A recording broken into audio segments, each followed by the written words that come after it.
I am bullish on Peaq. Now, this is a crypto that is involved in, well, let's read the website here. Build any app for connected machines anywhere. Machines exist in all four domains: land, sea, sky, and space. Peaq provides everything you need to build apps, DePINs for vehicles, robots, and devices in any domain. If this isn't the technology of the future, I don't know what is. We can even look at the use cases, but let's look at the chart. So, it did.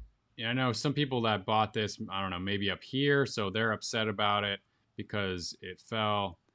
Let's look at how far it dumped here. So, it had a big launch, and it peaked December 10th, around the time Bitcoin was peaking. And that's when retail started jumping in. And then what happens? Smart money dumps on retail. That's how the game works. It's gone 88% down, but actually all the way down here, about 93%. So a lot of times in bear markets, I mean, this is like a mini bull run and a mini bear market. Usually cryptos dump about 93% or sometimes 96%. I mean, altcoins especially. Bitcoin doesn't go that far down, but altcoins can, definitely do. So it's already done 93%. That is significant. And this has been possibly a very short bear market if we recover after here. So people that bought over here are not going to be happy. They're going to say, oh, this is a terrible investment. But then people like me that bought down here are going to be like, oh, well, this is actually a great investment. Because let's zoom in here. So if you're one of the people that bought down here, it's not so bad because we are heading up.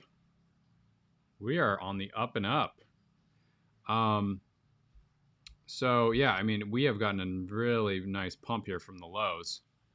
And let's take a look at how much we've gone up. So we've gone up about 139%. But right now, currently, we've gone up about 93%. Not bad, not bad.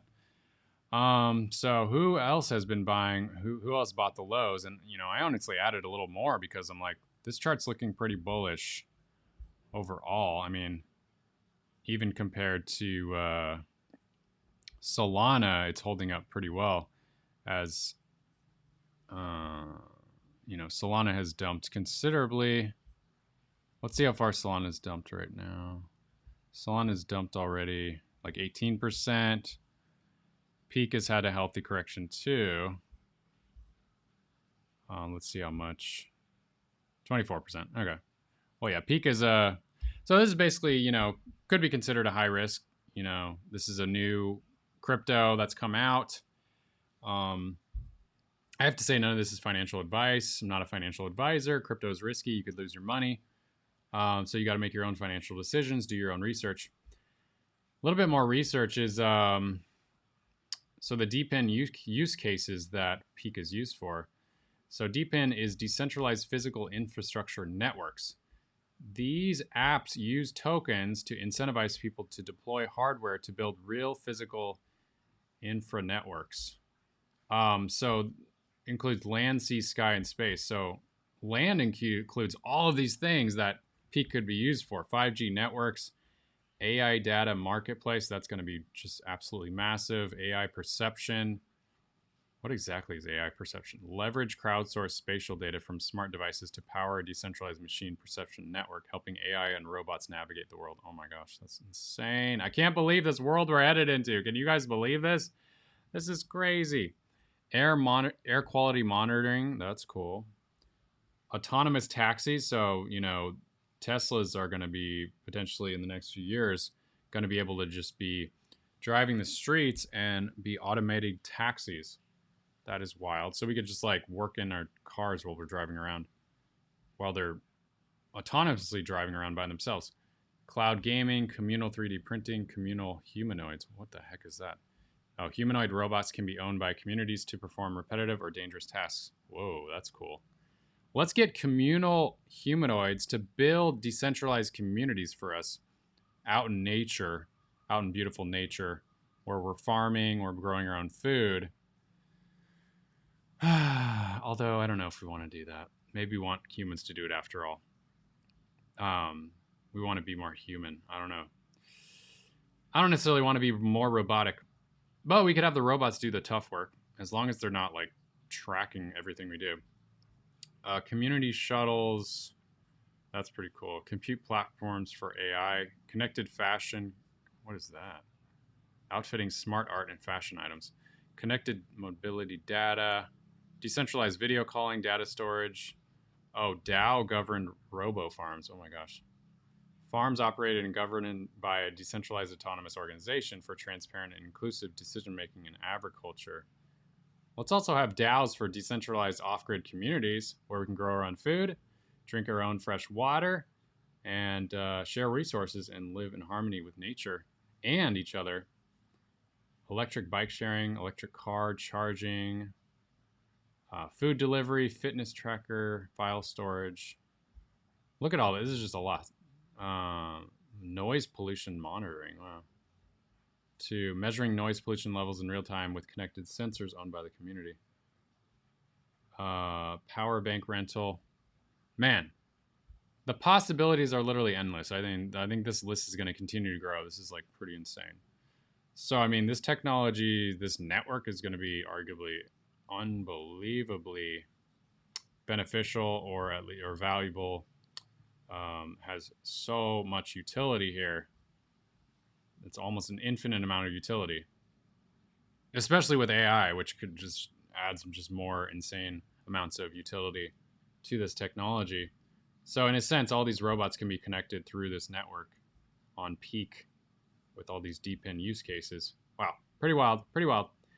Back on the chart, we've gone up quite a bit from these lows. We've gone up, we've made a higher low. We could be potentially making a higher low here, are we?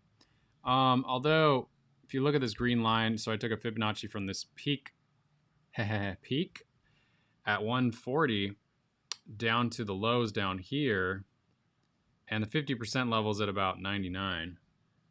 So there's definite possibility we could test that level again, but it doesn't have to. Certainly doesn't have to. It's showing a lot of strength right now. Not bad. I mean, it's holding above $1. It's pretty impressive. Even during this recent correction that Bitcoin's gone to like 111. So it's looking pretty good, and we can take a look at the astrology here in a moment.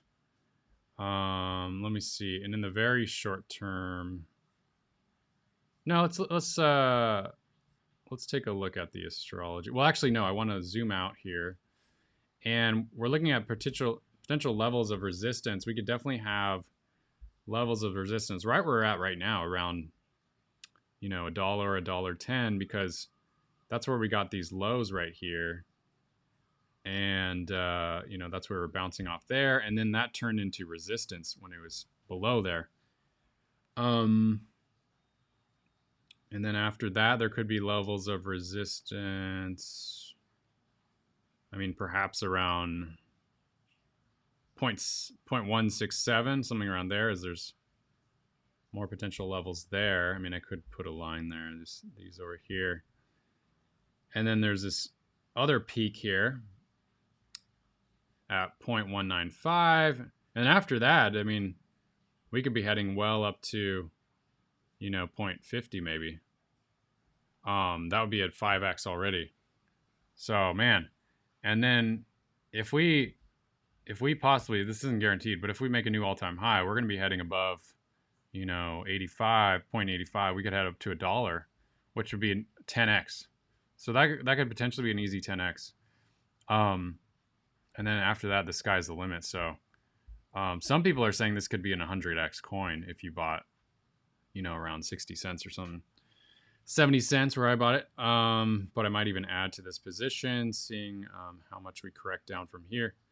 Taking a look at the Peaq astrology. So I started with the starting date of November 12th, 2024. And one thing that we have to pay attention to is this Saturn. Because when Saturn conjuncts the Peaq Neptune, and that will happen pretty soon. It's when Saturn goes to 27 degrees. So it happens really right here, right on October 7th. So that's a slight concern. we've had this happen before. Let's see. What happened when Saturn conjuncted Neptune? So I have to go backwards here. So Saturn was direct, and now it's retrograding. But let's go back to when it was going direct at 27 degrees. Okay, right around here. Take a look at this planet. Saturn right here is exactly conjunct the Peaq Neptune. Saturn can bring contractions and hard, tough lessons in reality. Neptune can bring confusion. Markets don't like confusion. So usually the markets don't do so well when Saturn, or at least an asset doesn't do super well with the price when Saturn's going over it. This was April 26th. So, you know, where was Peaq at April 26th? Okay, we got to go back here. All the way 26. It was still being held down decently. It was at 0.132. And it tried to get a higher high here, but it got rejected, and it headed down even more. So we're going to be getting this Saturn transit again. But typically the second time that it occurs, it's not as intense. So as I showed y'all, we're going forward, and the Saturn conjuncts the Neptune right here around October 8th. So that could be, I don't know, could be another little correction. It's certainly possible around October 8th. But then after that, things are looking better. Let's see. Let's look at the dynamic listing here. And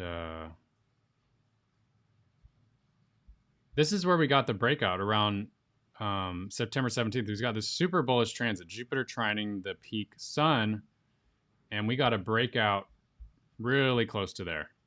I think right before it. So by the time we got to the 17th, we already had a massive pump. And then it continued up again. So that was super bullish. We're getting that again January 7th. That's interesting. I think if we get an extended bull run, then that'll be really bullish. Ooh, this is looking really nice. Neptune is sextiling the Peaq Pluto. Pluto can bring wealth and Neptune can bring euphoria. So that's on October 28th. We could be in euphoria by then. So we could get a huge bump. But we got to get through the Saturn conjunct the Peaq Neptune on October 7th.